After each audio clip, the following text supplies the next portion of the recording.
Hi guys, current affairs funda में आप सभी का स्वागत है। मैं हूं आपके साथ अभिषेक शर्मा और इस वीडियो में हम 31 जुलाई तक के सभी इंपॉर्टेंट करंट अफेयर्स कवर करने वाले हैं।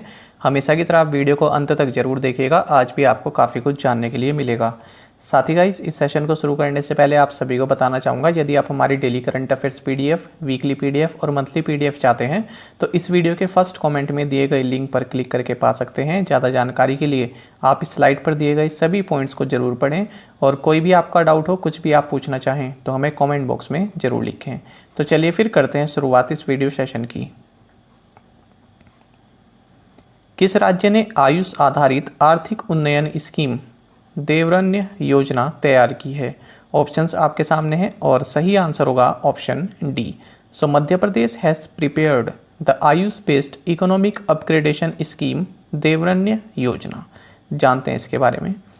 तो देखिए, मध्य प्रदेश सरकार ने Ayush based economic upgradation scheme launch की है जिसका नाम है देवरण्य योजना। इसका फ़ायदा क्या होगा? एक तो लोगों की हेल्थ इंप्रूव करने का ये ऑब्जेक्टिव रहेगा इस योजना का, साथ ही जो ट्राइबल्स पीपल हैं उनकी लाइवलीहुड, उनकी जो लाइफ है उसको और अच्छा बनाने का यहाँ पर प्रयास रहेगा। उनके रोजगार का साधन जो है, नए रोजगार के साधन बनाने का यहाँ पर प्रयास रहेगा।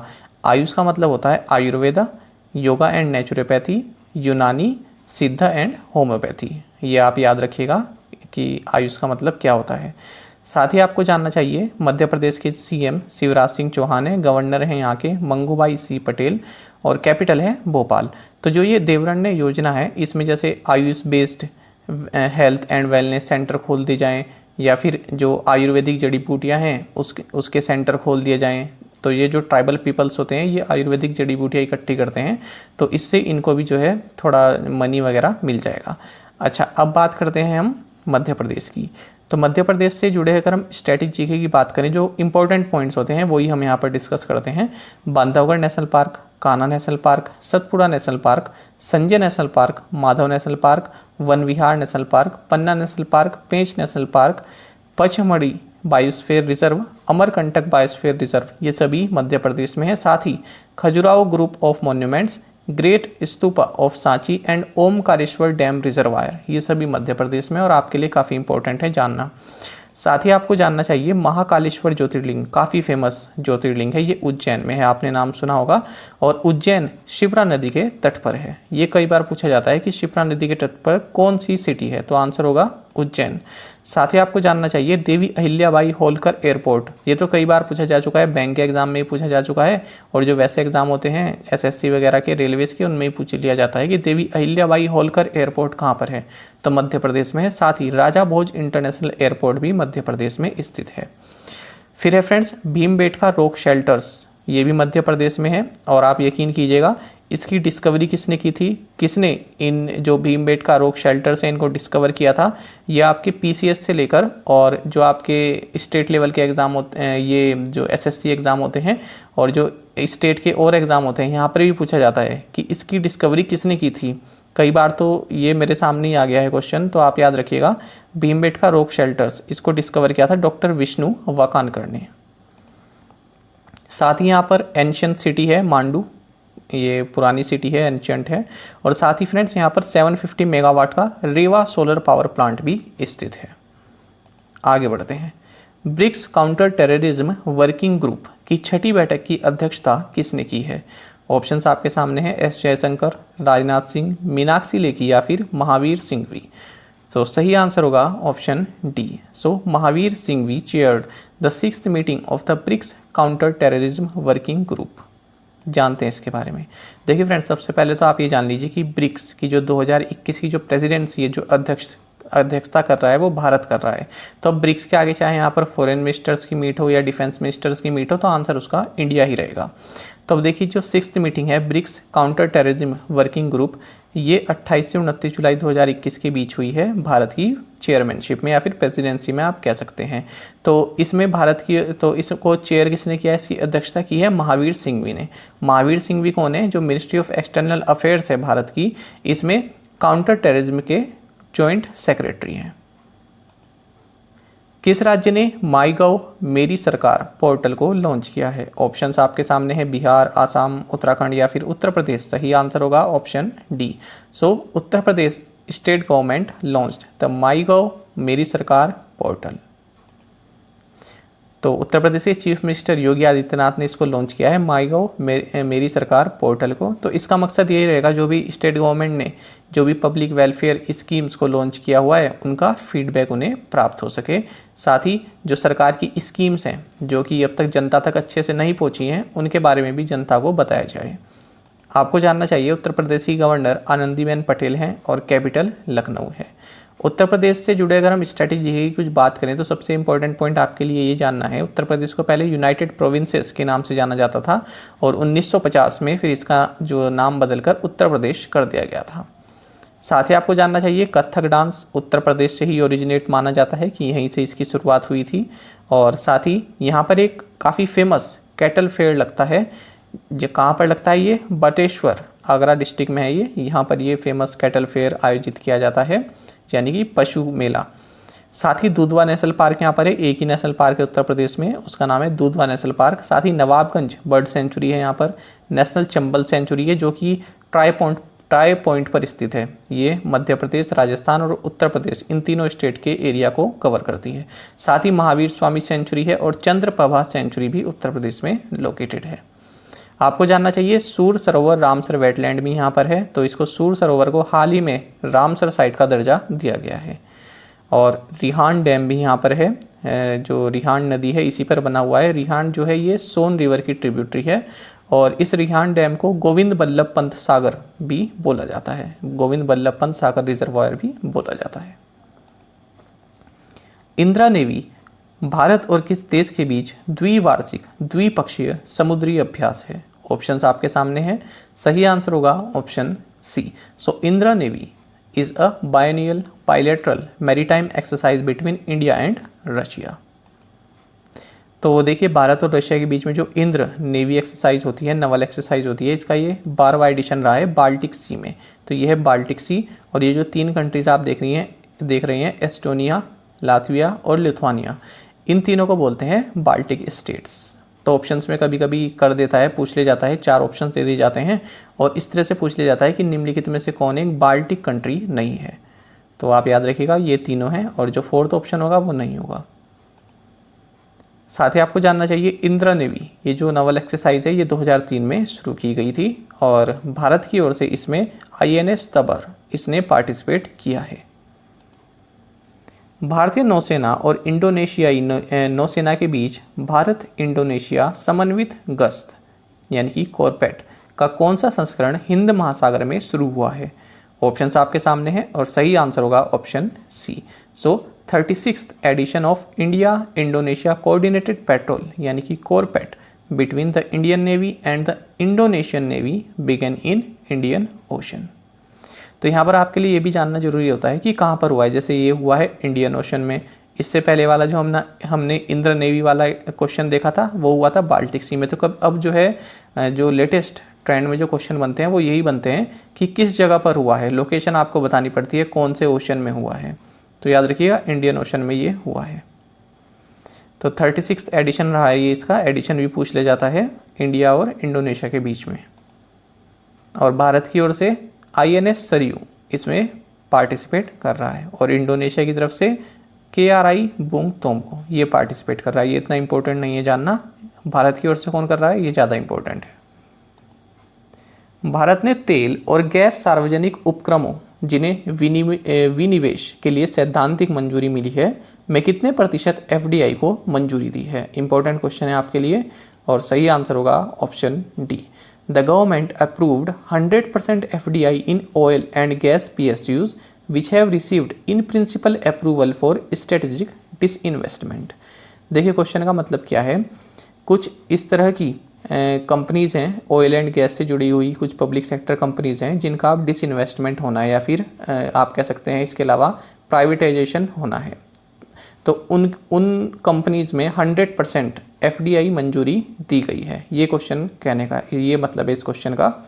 तो देखिए कुछ ऑयल एंड गैस PSUs जिनका स्ट्रेटजिक डिसइन्वेस्टमेंट किया जाना है तो उनमें 100% फॉरेन डायरेक्ट इन्वेस्टमेंट इसको मंजूरी दे दी गई है ऑटोमेटिक रूट के थ्रू। तो जैसे आप कह सकते हैं ये BPCL जो है तो इसका प्राइवेटाइजेशन होने वाला है। इसमें जो गवर्नमेंट ऑफ इंडिया के 52.98% स्टेक जो है गवर्नमेंट ऑफ इंडिया इनको बेच देगी। साथ ही आपको जानना चाहिए जो उस तरह के PSU हैं जो इस तरह की ऑयल रिफाइनरीज हैं जिनका डिसइन्वेस्टमेंट नहीं होना है, उनमें जो है अभी भी 49% ही FDI लिमिट है। अच्छा, यहाँ पर आप 3 टर्म समझिएगा, दो नहीं 3 टर्म है यहाँ पर। एक तो डिसइन्वेस्टमेंट, दूसरा है स्ट्रेटेजिक डिसइन्वेस्टमेंट और तीसरा है privatisation.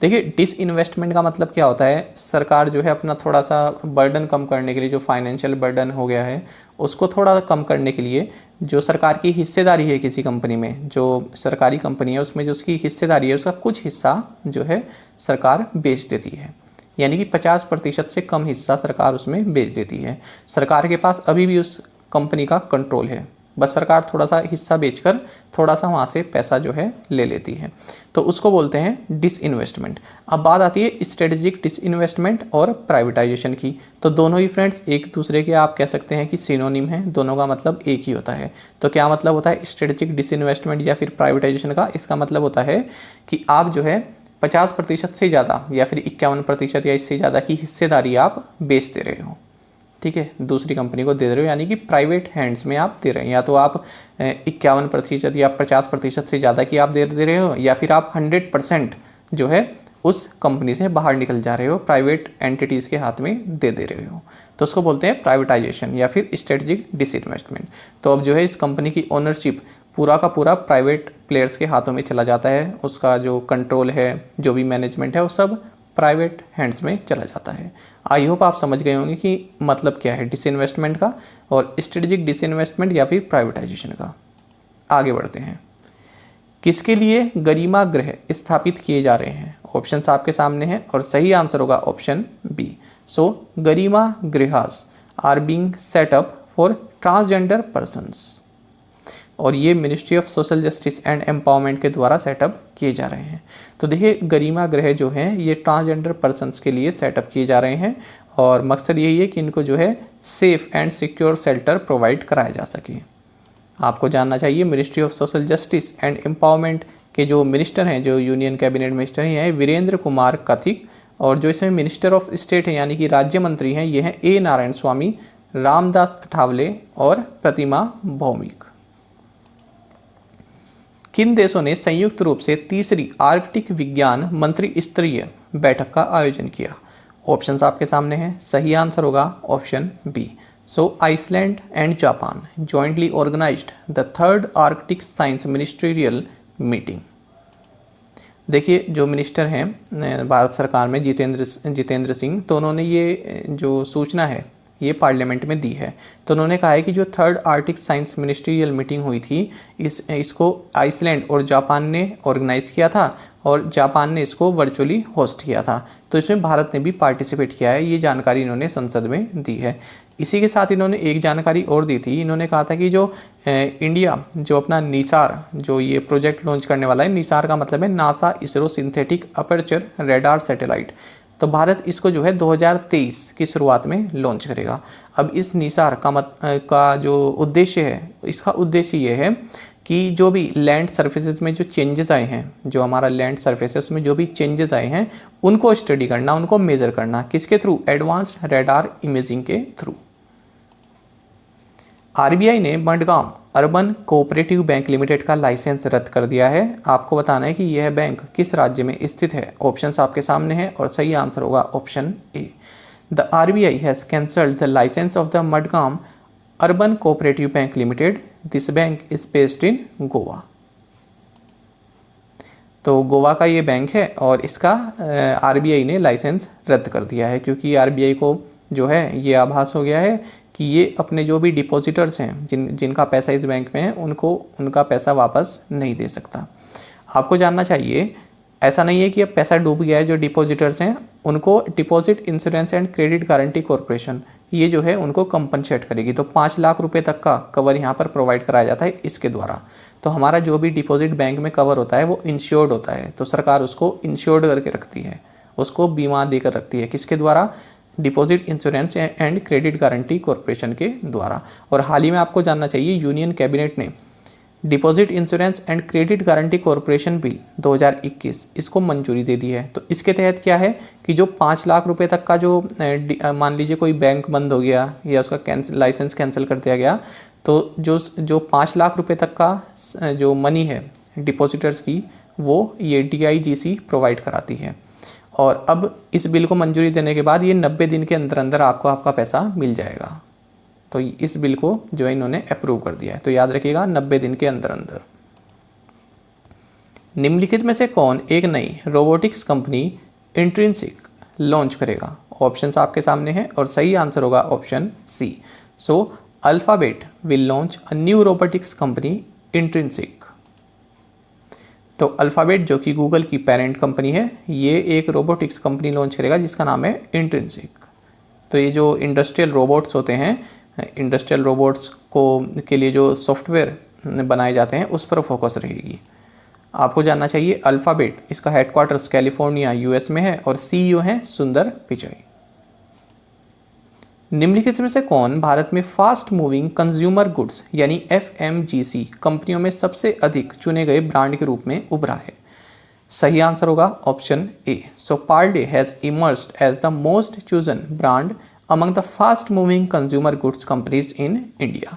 Fast moving consumer goods companies का मतलब होता है उस तरह की कंपनी जैसे आप जो पैकेज्ड आइटम आता है, पैकेज्ड फूड आता है, बिस्कुट हो गया और नमकीन हो गया, या फिर कॉस्मेटिक्स का जो सामान आता है वो हो गया, बेवरेजेस हो गया, ये सभी आते हैं फास्ट मूविंग कंज्यूमर गुड्स के अंतर्गत। तो इसमें कहा गया है इस रिपोर्ट का नाम है ब्रांड फुटप्रिंट। तो एक मार्केटिंग रिसर्च फर्म है कंतार जो भी इसका नाम है, तो इसके द्वारा ये रिपोर्ट लॉन्च की गई है। इसमें इन्होंने बताया कि जो पार्ले है ये मोस्ट चूजन ब्रांड है अगर हम fast moving consumer goods companies की बात करें। साथ ही इसके बाद दूसरे नंबर पर है अमूल, फिर ब्रिटानिया, फिर क्लिनिक प्लस और फिर टाटा कंज्यूमर प्रोडक्ट्स। उष्णकटिबंधीय चक्रवात नेपार्टक किस देश से टकराया है? ऑप्शंस आपके सामने हैं, सही आंसर होगा option A. So tropical cyclone Nepartak has hit Japan. तो ट्रॉपिकल स्टॉर्म रहा है ये नेपार्टक ने जापान में जो है तबाही मचा दी है यहाँ के मियागी रीजन में। आगे बढ़ते हैं। किस संगठन ने 2020 इंडिया लाइटनिंग रिपोर्ट जारी की? सही आंसर होगा option D. So earth networks organisation released 2020 India lightning report. जानते हैं इसके बारे में। तो देखिए इस रिपोर्ट में ये कहा गया है, पहले तो ये जान लीजिए 2020 इंडिया लाइटनिंग रिपोर्ट ये रिलीज़ की गई है अर्थ नेटवर्क्स के द्वारा, और इन्होंने ये कहा है कि अगर हम 2019 के कंपेयर में 2020 की बात करें तो जो लाइटनिंग की जो बिजली जो कड़कती है, तो बिजली जो चमकती है, तो उसकी जो घटनाएं हैं 22.6% की इंक्रीज इसमें देखा गया है 2020 में। और सबसे ज़्यादा कहाँ पर ये देखा गया है? तो तमिलनाडु, आंध्र प्रदेश, कर्नाटक, वेस्ट बंगाल और ओडिशा में, यहाँ पर सबसे ज़्यादा लाइटनिंग की घटनाएं हुई हैं। किस NBFC ने डिजिटल वित्तीय सेवा प्लेटफॉर्म ट्रांजैक्ट नाउ का अधिग्रहण किया है? ऑप्शंस आपके सामने हैं और सही आंसर होगा ऑप्शन ए। सो द्वारा KGFS has acquired digital financial services platform transact now. तो ट्रांजैक्ट नाउ जो कि एक डिजिटल फाइनेंशियल सर्विस प्लेटफॉर्म है, इसको एक्वायर कर लिया है द्वारा KGFS ने, जो कि एक नॉन डिपॉजिट टेकिंग NBFC है। उस नई एयरलाइन का नाम बताइए जिसे भारत के प्रसिद्ध निवेशक राकेश झुनझुनवाला द्वारा लॉन्च किया जाएगा। ऑप्शंस आपके सामने हैं और सही आंसर होगा option A. So Akasa is the new airline that would be launched by India's famed investor Rakesh Jhunjhunwala. इनका नाम आप सभी ने सुना होगा। राकेश झुनझुनवाला काफ़ी बड़े इन्वेस्टर हैं और इनको बिग बुल के नाम से भी जाना जाता है, या फिर इनको इंडियाज़ वॉरेन बफेट के नाम से भी जाना जाता है। जो वॉरेन बफेट हैं ये अमेरिका के जो हैं इन्वेस्टर हैं, और जहाँ तक मुझे याद है कि ये 7th रिचेस्ट पर्सन है इन द वर्ल्ड। तो जो राकेश झुनझुनवाला इनको भारत के वॉरेन बफेट के नाम से भी जाना जाता है। तो इन्होंने कहा है कि ये 70 एयरक्राफ्ट वाला एक जो है एयरलाइन शुरू करने वाले हैं, और लो कॉस्ट एयरलाइन ये रहेगी और इसका नाम होगा आकाशा एयर। साथ ही इसमें जो इनके पार्टनरशिप में रहेंगे ये रहेंगे इंडिगो के फॉर्मर प्रेसिडेंट आदित्य घोष, और साथ ही जो जेट एयरवेज के फॉर्मर CEO हैं विनय दुबे। तो इन तीनों ही मिलकर इस आकाशा एयर को लॉन्च करेंगे। अब देख लेते हैं प्रीवियस असाइनमेंट क्वेश्चंस के answer. What is the capital and currency of Angola? Answer is Luanda and currency is kwanza.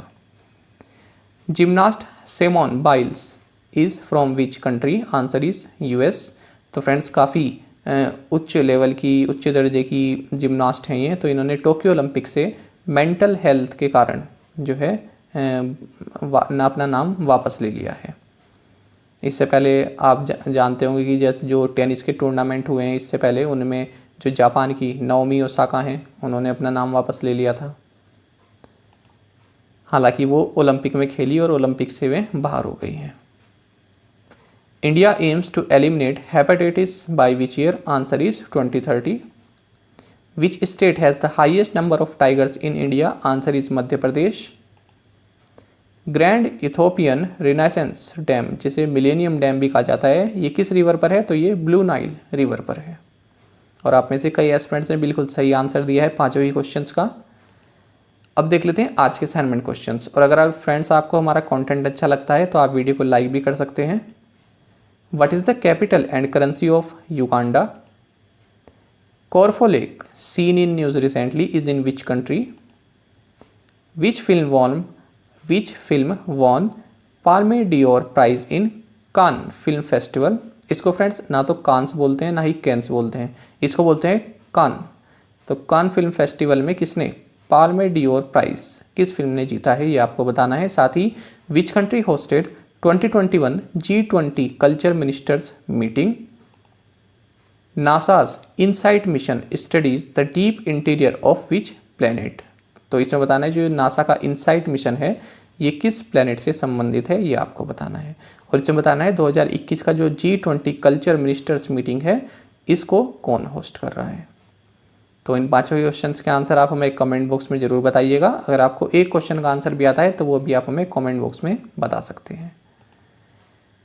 साथ ही गाइस करंट अफेयर्स फंडा को आप टेलीग्राम पर भी ज्वाइन कर सकते हैं। यहाँ पर रेगुलर वीडियो अपडेट्स और करंट क्विजेस हम आप सभी के लिए डालते हैं।